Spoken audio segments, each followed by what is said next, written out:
6th Standard, History and Civics, Chapter 7, India during the Maurya period. So, मौर्यकालीन Bharat. इसमें total 2 topics cover होने वाले. First topic रहेगा the Greek empire Alexander's invention. Then second topic है the Maurya empire. Start करेंगे first topic से.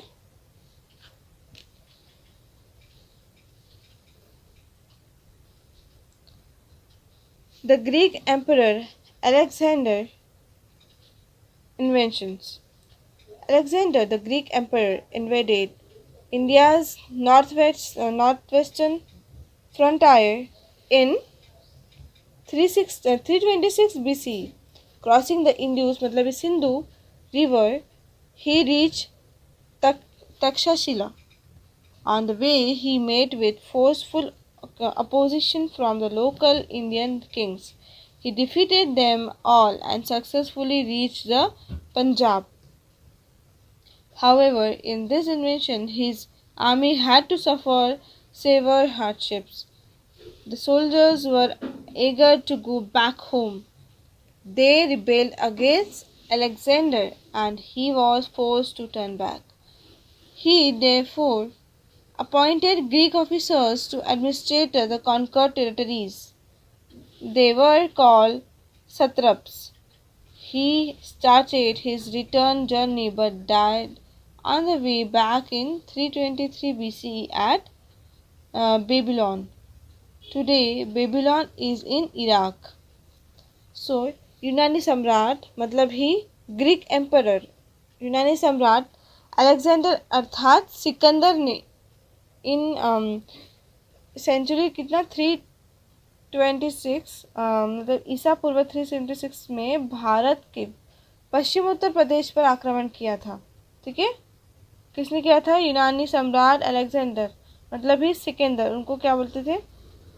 सिकंदर भी बोलते थे. तो उन्होंने आक्रमण करवाया पश्चिमोत्तर प्रदेश पर, नॉर्थ वेस्टर्न साइड पे. देन उन्होंने सिंधु नदी लांग कर पार कर कर तक्षशिला पहुंचा. ठीक है, he reach Takshashila by crossing the Sindhu नदी. सो इस मार्ग पर स्थानीय भारतीय राजाओं ने उसके साथ घमासान युद्ध किया. वॉर हुआ, एकदम बैटल हुआ. फिर भी सिकंदर पंजाब तक पहुंचने में सफल रहा. पर इस अभियान में उनके सैनिकों को अपार कष्ट सहने पड़े, बहुत ज़्यादा डिफ़िकल्टी सहनी पड़ी. उन्हें मातृभूमि को लौटने की तीव्र इच्छा हो रही थी, मतलब अपने घर वापस जाने की बहुत इच्छा हो रही थी. सैनिकों ने सिकंदर के विरुद्ध विद्रोह किया. देन सिकंदर के लिए पीछे हटना आवश्यक हो गया था. भारत के जीते हुए प्रदेशों के प्रबंध हेतु उसने यूनानी अधिकारियों को नियुक्त किया और उन्हें सत्रप कहा गया. जो उन्होंने नियुक्त किया उसे क्या कहा गया था? सत्रप कहा गया था. ठीक है, दे वर कॉल्ड सत्रप्स. मतलब ऑफिसर जिन्होंने चुने थे ग्रीक के, सत्रप बोला गया था. सो इसके बाद वह लौट गया, परंतु बीच रास्ते में बेबीलोन नामक स्थान पर ईसा पूर्व 323 में उसकी मृत्यु हो गई. यह स्थान वर्तमान इराक में है.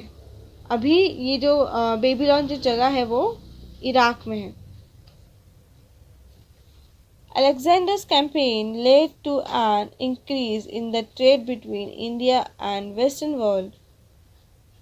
The historians who accompanied Alexander introduced India to the Western world through their writings.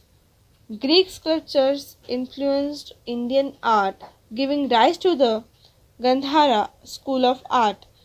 The Greek kings minted characteristic coin. On one side, the coin had a picture of the king who had minted the coin, and on the other side, a picture of a Greek god. The name of the king was also written on the coin. Alexander's coins were of the same type. Alexander के आगमन से भारत और पश्चिमी विश्व के बीच व्यापार बढ़ा। मतलब एक व्यापार ऑक्यूपेशन जो भी उनका ट्रेड वगैरह था तो वो स्टार्ट हुआ। ठीक है, किनके बीच?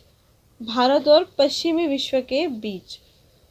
सो अलेक्जेंडर के साथ जो इतिहासकार थे उन्होंने अपने साहित्य द्वारा पश्चिमी विश्व को भारत से परिचित करवाया। अपने साहित्य से, उनके लिटरेचर से उन्होंने क्या किया, वो जो वेस्टर्न वर्ल्ड था इंडिया का उससे मिलवाया, परिचित करवाया, पहचान करवाई। सो ग्रीक मूर्तिकला का भारतीय कला शैली पर प्रभाव पड़ा। इससे जिन शैली का निर्माण हुआ उसे गांधार शैली कहते हैं। कौन सी शैली बोलते हैं उसे? गांधार शैली। ठीक है। स्कूल ऑफ आर्ट, यूनानी मतलब ही ग्रीक राजाओं के सिक्के वैशिष्ट्यपूर्ण होते थे। सिक्के पर एक और मतलब एक और साइड में, ठीक है, सिक्के ढालने वाले राजा का चित्र था और मतलब एक साइड में, कॉइन के एक साइड में जो जिसने बनाया है फोटो, उसका फोटो था, मतलब उसका जो आइडिया था कॉइन के ऊपर बनाने का, जो बता रहा था उसका फोटो था एक साइड पे, और दूसरी ओर किसी यूनानी देवता का चित्र अंकित रहता था। एंड सेकंड दूसरी साइड पे क्या रहता था, उनके जो ग्रीक गॉड थे, ग्रीक के गॉड, उनकी फोटो रहती थी, चित्र रहता था। सो सिकंदर के सिक्के की ऐसी, सिकंदर के जो सिक्के थे ऐसे ही थे। ठीक है। Name of the king was also written on the coin. Alexander's coins were at the same time. तो अलेक्जेंडर के जो भी कॉइन थे वो सेम इसी टाइप के थे। ठीक है, सेम टाइप के थे। Later, Indian kings also started minting similar coins. Then बाद में भारत के राजाओं ने भी ऐसे ही सिक्के बनाने शुरू किए। देन सेकेंड टॉपिक था अपना, second and last topic, the Maurya empire, Chandragupta Maurya. अभी इनके बारे में पढ़ते हैं। अपन जैसे लास्ट चैप्टर में थोड़ा बहुत पढ़ लिया था, तो एकदम थोड़ा सा पढ़ा था, अभी इसमें डिटेल में पढ़ेंगे। Chandragupta Maurya founded the Maurya empire. People were tired of the tyrannical rule of the Nanda king of Magdha, Dhananjay. Chandragupta Maurya brought it to an end and established his own rule in Magdha. Around 325 BCE, he won Avanti and Saurashtra and began to extend the boundaries of his empire. After Alexander's death, a struggle for power began among the satraps he had appointed. Seleucus Nicator was Alexander's general. He became the king of Babylon after Alexander's death. He invaded the northwest frontiers region of India and the Punjab. Chandragupta Maurya successfully resisted his aggression. The defeat of Seleucus Nicator led to the inclusion of the northwest region of Kabul, Kandahar and Herat in the Maurya Empire. So Chandragupta Maurya ने मौर्य साम्राज्य की स्थापना की, foundation किया, Maurya empire खड़ा किया। तो मगधा के नंद राजा धनानंद की अत्याचारी अन्यायी शासन व्यवस्था से लोग त्रस्त हो गए थे, मतलब भी परेशान हो गए थे उनके अत्याचार से। सो उसको पराजित कर चंद्रगुप्त मौर्य ने BCE 325 में मगधा पर अपनी सत्ता प्रस्थापित की। उसने अवंती और सौराष्ट्र को जीतकर अपने साम्राज्य को विस्तारित करना स्टार्ट किया। सिकंदर मतलब अलेक्जेंडर द्वारा नियुक्त सत्रपों के बीच अलेक्जेंडर की मृत्यु के बाद सत्ता के लिए परस्पर युद्ध प्रारंभ हुए। सो सेल्यूकस निकेटर सिकंदर का सेनापति था, सेल्यूलस निकेटर। ठीक है, मतलब अपॉइंट किया था उन्होंने अलेक्जेंडर का जनरल था जो कि अपॉइंट किया गया था। सेकेंड, अलेक्जेंडर की मृत्यु के बाद वह बेबीलोन का राजा बन बैठा था। उसने पश्चिमोत्तर भारत और पंजाब पर आक्रमण किया। चंद्रगुप्त मौर्य ने उसके आक्रमण का सफलतापूर्वक सामना किया। ठीक है, डट के खड़े रहे उसके सामने। सेल्यूकस निकेटर को पराजित करने से अफगानिस्तान के काबुल, कंधार, हेरात प्रदेश उसके साम्राज्य में समाविष्ट हुए, उसके एम्पायर में, मौर्य एम्पायर में इंक्लूड हो गए। ठीक है, ये सब जो भी जितने भी प्रदेश, जितने रीजन है, वो सब उसमें इंक्लूड हो गए।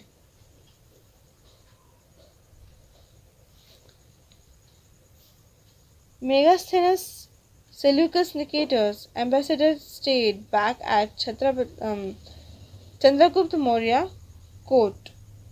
His book Indika is an important source for the study of Indian during the Maurya period. Megasthenes Seleucus Nicator, ठीक है, मेगास्थनीज सेल्यूकस निकेटर का राजदूत था और चंद्रगुप्त मौर्य के दरबार में रह चुका था। कौन? मेगास्थनीज, ठीक है। उसके इंडिका ग्रंथ में, इंडिका नाम की एक बुक थी, ठीक है, उसके इंडिका ग्रंथ में, बुक में लिखित यह तत्कालीन लेखन मौर्यकालीन भारत का अध्ययन करने की दृष्टि से महत्वपूर्ण साधन है। मतलब इम्पोर्टेंट सोर्स है मौर्य पीरियड के बारे में स्टडी करने के लिए, इंडिया के लोगों के लिए एक महत्व इम्पोर्टेंट सोर्स है indica. Okay, there is an inscription stating that Emperor Chandragupta Maurya had built a dam called Sudarshan near Junagadh in Gujarat state. Gujarat में जूनागढ़ के पास में सम्राट चंद्रगुप्त मौर्य ने सुदर्शन नामक बांध का निर्माण करवाया था और इस उल्लेख का शिलालेख पाया जाता है। ठीक है, देन आता है एम्परर अशोका। अभी अशोका के बारे में पढ़ेंगे, सम्राट अशोका के बारे में। After Chandragupta renounced the throne, he was succeeded by his son Bindusara. After Bindusara's death, his son Ashoka succeeded to the throne in 273 BC. Ashoka had been appointed the governor of Takshashila and Ujjain before he came to the throne. As the governor, he had successfully crushed the revolt at Takshashila. After becoming the emperor of Magadha, he launched a campaign against the state of Kalinga. Kalinga occupied the region of today's Odisha state. Emperor Ashoka conquered Kalinga. Chandragupta द्वारा राज्य पद का त्याग किए जाने के बाद उसका बेटा बिंदुसार मगधा का राजा बना। पर बिंदुसार की मृत्यु के बाद में उसका बेटा अशोका BCE 273 में सत्तासीन हुआ, उसके डेथ के बाद। राजा बनने के पूर्व, राजा बनने के पहले उसकी नियुक्ति तक्षशिला और उज्जैन के राज्यपाल के रूप में की गई थी। राज्यपाल के रूप में कार्य करते समय तक्षशिला में विद्रोह हुआ था और अशोका ने इस विद्रोह को सफलतापूर्वक दबाया था। जो विद्रोह था, जो अपोज था, जिसको अपोज कर रहे थे, तो उसको उसने क्या किया, दबा लिया था, वो बातों को सब दबा लिया था। ठीक है, बड़े ही इजी तरीके से। मगधा का सम्राट पर प्राप्त करने के बाद में उसने कलिंग पर आक्रमण किया। कलिंग राज्य का प्रदेश वर्तमान ओडिशा राज्य में था। सम्राट अशोका ने कलिंगा पर विजय प्राप्त किया। ठीक है, द एम्परर अशोका ने कलिंगा पे विजय प्राप्त किया, उसको जीत लिया। Ashoka's empire extended from Afghanistan in the northwest and Nepal in the north to Karnataka and Andhra Pradesh in the south, and from Bengal in the east to Saurashtra in the west. Empire Ashoka के राज्य का विस्तार पश्चिमोत्तर अफगानिस्तान तथा उत्तर दिशा north west उत्तर दिशा में Nepal in the north, उत्तर दिशा में नेपाल से दक्षिण दिशा में कर्नाटक तथा आंध्र प्रदेश तक, एंड पूर्व दिशा में बंगाल से पश्चिम में सौराष्ट्र तक था। ठीक है, एक बार फिर रिपीट करते। जो भी अशोका एम्पायर था, अशोका एम्पायर के राज्य का विस्तार पश्चिमोत्तर अफगानिस्तान तथा उत्तर दिशा में नेपाल से दक्षिण दिशा में कर्नाटक तथा आंध्र प्रदेश तक, पूर्व दिशा में बंगाल से पश्चिम में सौराष्ट्र तक था। ठीक है, थोड़ा कंफ्यूजिंग है। The Kalinga war. Ashoka was deeply moved by the bloodshed of the Kalinga War. He decided never to wage a war again.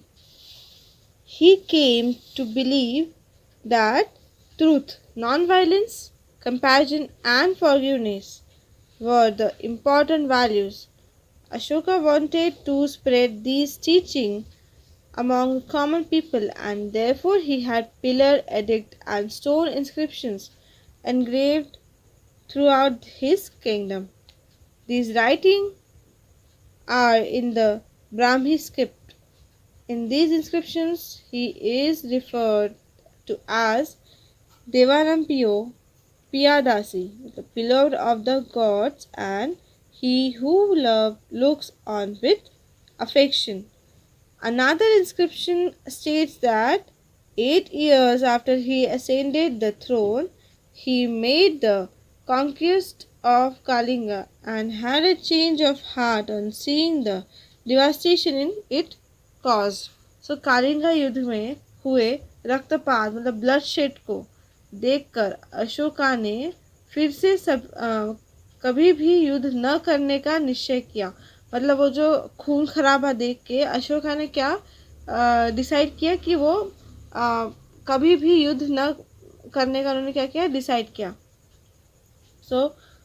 उसकी दृष्टि से सत्य, अहिंसा, दूसरों के प्रति दया और क्षमावृत्ति जैसे गुण महत्वपूर्ण है। उन्होंने डिसाइड किया कि non violence, compassion and forgiveness, माफ़ कर देना, ये इम्पोर्टेंट वैल्यूज, एक महत्वपूर्ण गुण है। अशोका ने अपना संदेश लोगों तक पहुंचाने के लिए विभिन्न स्थानों पर शिलालेख और स्तंभ उकेरवाए। ठीक है, शिलालेख और स्तंभ जैसे स्कल्पचर्स वगैरह थे वो सब उन्होंने बनवाए।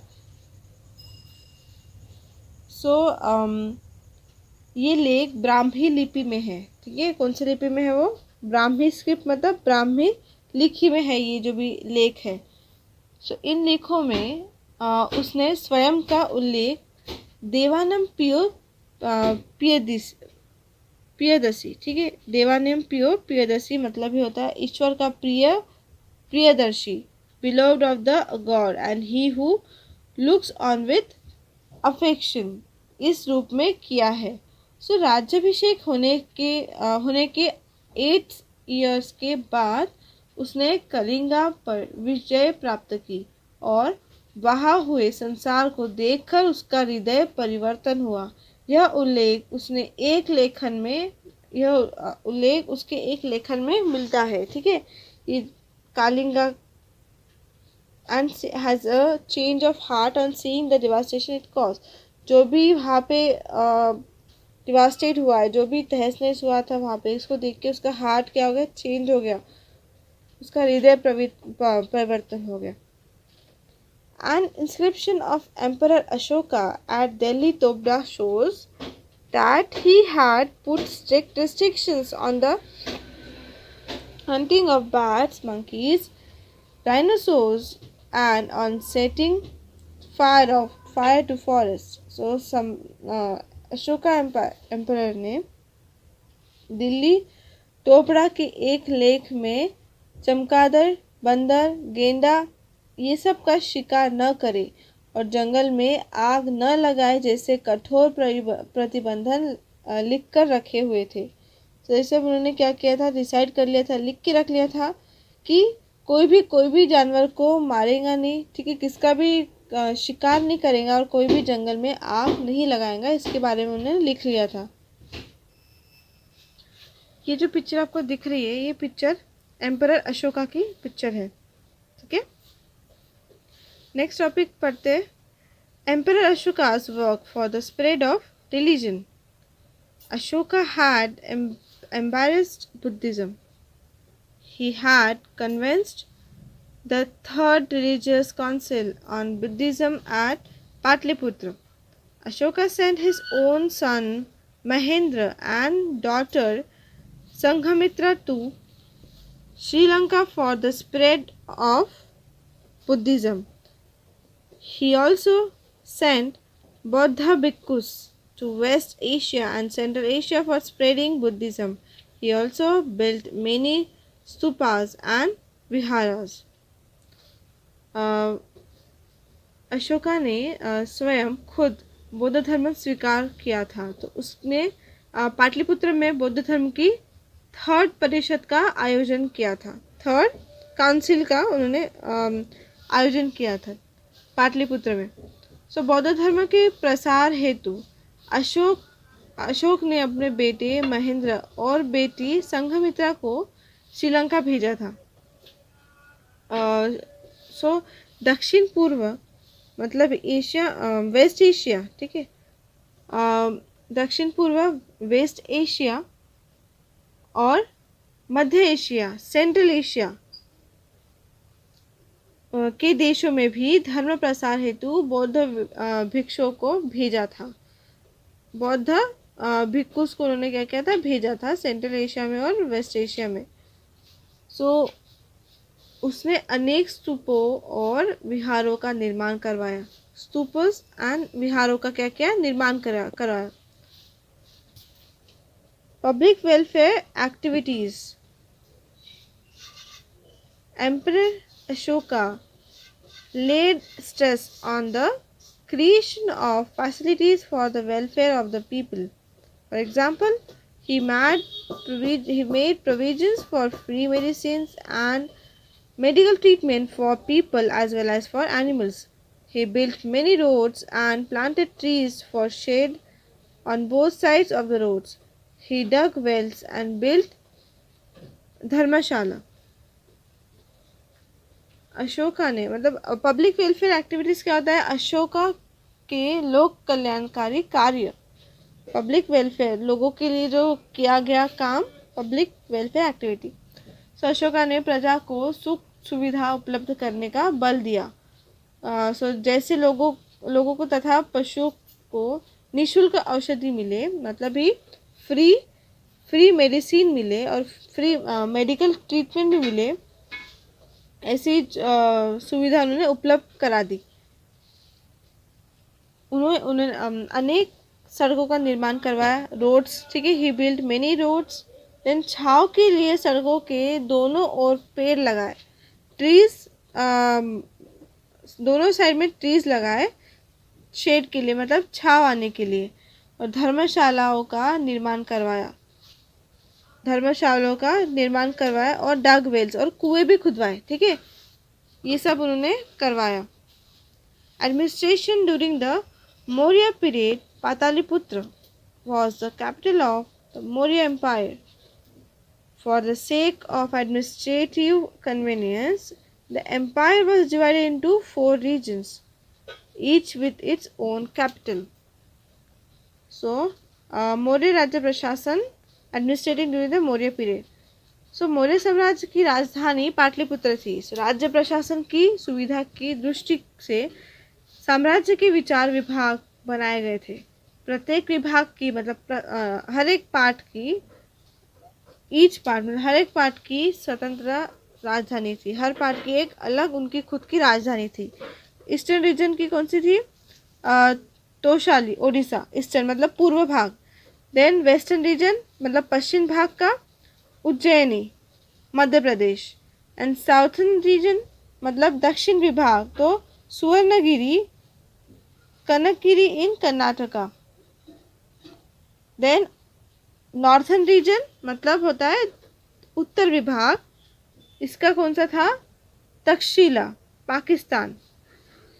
तो ये सब अलग अलग क्या थी, राजधानी थी अलग अलग रीजन्स की। There was a council of ministers which advised the king in matters of administration. There were many officers working at different levels. There was an efficient intelligence service which kept an eye on the administration and on the movements of enemies. प्रशासन को लेकर राजा को सलाह देने के लिए मंत्रिपरिषद हुआ करते थे। ठीक है, एडवाइस देने के लिए किंग इन मैटर्स का, राजा को कोई भी बातों में, कोई भी मैटर के अंदर सलाह देने के लिए काउंसिल ऑफ मिनिस्टर होती थी। सो डिफरेंट मतलब विभिन्न स्तरों पर कार्य करने वाले अनेक अधिकारी थे, अलग अलग लेवल पे काम करने के लिए डिफरेंट वर्कर्स भी, ऑफिसर्स थे। इन सभी का पर्यवेक्षण करने और शत्रु की गतिविधियों पर नज़र रखने हेतु बहुत सक्षम गुप्तचर विभाग था। ठीक है, ये सब पे नज़र रखने के लिए एक एफिशिएंट इंटेलिजेंस सर्विस थी, गुप्तचर विभाग, एक सर्विस बनाई गई थी इन सब पे नज़र रखने के लिए। तो ये सब बातों का भी बहुत ध्यान रखा जाता था। देन आता है नेक्स्ट टॉपिक आता है अपना life of the people during the Maurya period. During the Maurya period, agricultural production had great importance. Trade and other occupations had also prospered well. There were many occupations like carving and engraving on ivory, weaving and dyeing cloth, and metal work. Black glaze pottery was also produced. Shipbuilding was carried out on large scale. In metalwork, the technology of making articles of other metals as well as those of iron had developed.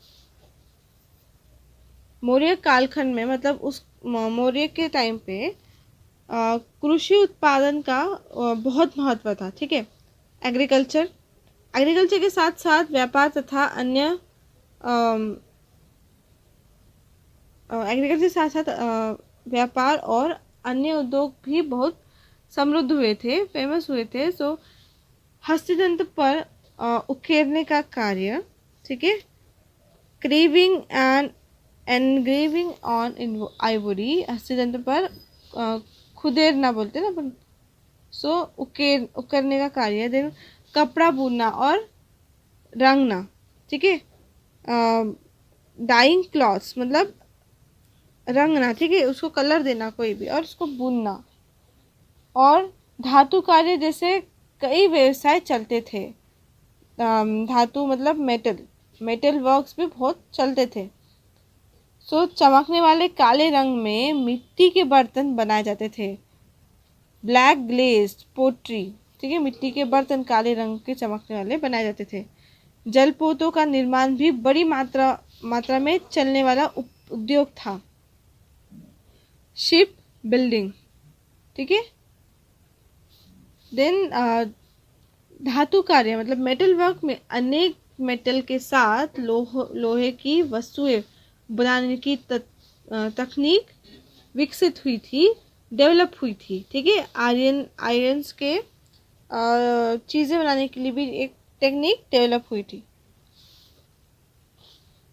Different festivals and functions were celebrated in villages and towns. The dance and music concert were a part of entertainment. Wrestling boats and chariot races were popular, and so were board game and chess. Cheese was called ashtapad. नगरों और गांवों में तीज त्योहार उत्सव संपन्न होते थे। उनमें लोगों के मनोरंजन के लिए नृत्य गायन के कार्यक्रम होते थे। ठीक है, डांस एंड सिंगिंग का, म्यूजिक का कॉन्सर्ट होते थे। दंगल, रथों की दौड़, मतलब चैरियट्स रेस, मतलब चैरियट्स मतलब होता है रथ, रथों की रेस। देन लोकप्रिय खेल होते, ये सब पॉपुलर गेम होते थे। देन पासों के खेल और शतरंज जैसे खेल बड़ी रुचि से खेले जाते थे। गेम्स, चेस के game and board games and chess game, पासों के गेम्स और चेस शतरंज का गेम बड़े से खेले जाते थे। और शतरंज को अष्टपद के नाम से जाना जाता था। पहले चेस को किस नाम से जाना जाता था? अष्टपद। अभी आता है अपन नेक्स्ट टॉपिक पे, आर्ट एंड लिटरेचर, मतलब कला और साहित्य। During the period of emperor Ashoka the art of rock cut sculpture was promoted. The pillars erected by Ashoka are excellent specimen of Indian sculpture. They are excellent carving of animals like the lion, elephant, bull on these pillars. The chakra or wheel on the Ashoka pillar at Sarnath has a place of honor on the Indian national flag. The pillar has lions on all four sides, but only three are visible from the front. This is the official seal of the government of India. The cave sculptures at Barabar Hills, carved during the period of Ashoka, are well known. These caves are in Bihar. They are the oldest cave sculptures in India. सम्राट अशोका के कार्यकाल में शिल्पकला को प्रोत्साहन मिला, मतलब ही sculpture बनाने वाले जो भी थे उनको क्या मिला? प्रोत्साहन मिला। अशोका द्वारा स्थापित स्तंभ भारतीय शिल्पकला के उत्तम नमूने थे। उसके द्वारा निर्मित स्तंभों पर जो भी स्तंभ, जो भी स्कल्पचर उन्होंने बनाए, ठीक है, सो उस पे सिंह, हाथी और बैल जैसे पशुओं के अत्यंत उत्तम शिल्प है। लायन, एलिफेंट और बुल, वो जो पिलर्स थे उस पे ऐसे उसके ड्राइंग करके थे, एक क्या बोले उसका चित्र, ठीक है, शिल्प निकाल के था। सारनाथ में निर्मित अशोका स्तंभ पर अंतिम चक्र भारत के राष्ट्रध्वज पर दिखाई देता है। इस स्तंभ पर मतलब चारों ओर से, फोर साइड से सिंह अंकित है, ठीक है। ये जो स्तंभ है, जो पिलर है, उस पे चारों साइड से क्या बन के है, मतलब चारों टाइप से एक राष्ट्रध्वज पर दिखाई देता है, फोर साइड से। सिंह मतलब लायन का जो भी स्कल्पचर है वो चारों साइड से बना के है। पर सामने से देखते समय जब अपन उसको फ्रंट साइड से देखते, फ्रॉम द फ्रंट व्यू से, वो तीन अपने को लायंस दिखते हैं। उनमें से तीन लायन की दिखाई देते। सो ये भारत की राजमुद्रा है। क्या है भारत का? राजमुद्रा, मतलब ऑफिशियल सील है, ये इंडिया का ऑफिशियल सील है। अशोका के कालखंड में उकेरी गई बराबर टीलों की गुफाएं प्रसिद्ध है। बराबर हिल्स, मतलब खोदी गई बराबर हिल्स, जो केव है वो बहुत फेमस है, वेल नोन है। ये गुफाएं बिहार में है। जो गुफा है वो कहाँ पे? बिहार में है। और भारत की गुफाओं में यह गुफा सबसे प्राचीन गुफा है, सबसे ज़्यादा ओल्डेस्ट है, सबसे पुरानी गुफा है। After the death of Emperor Ashoka, the Maurya Empire began to decline. After the Mauryas, many new states and some empires also emerged in India.